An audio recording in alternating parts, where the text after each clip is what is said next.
आता पुणेकरांसाठी एक महत्त्वाची बातमी आहे। पुणे शहरात 7 तास वीज पुरवठा बंद राहणार आहे। दुरुस्ती कामासाठी महावितरणने हा महत्त्वाचा निर्णय घेतलाय।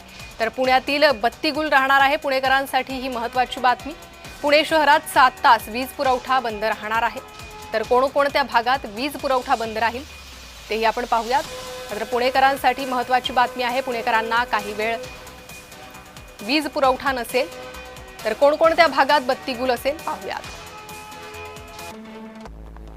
सदाशिव पेठ, शनिवार पेठ, नवी पेठ, शुक्रवार पेठ आणि बुधवार पेठेत वीज नसेल।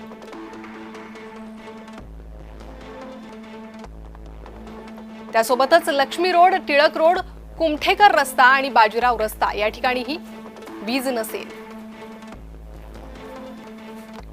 डेक्कन, फर्ग्युसन कॉलेज रोड, जंगली महाराज रोड, सप महाविद्यालय परिसर,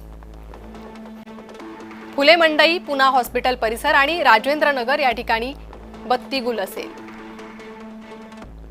सोबतच धायरी, नरहेगाव, आंबेगाव, आनंदनगर आणि जनता वसाहत परिसर देखील अंधारात राहील।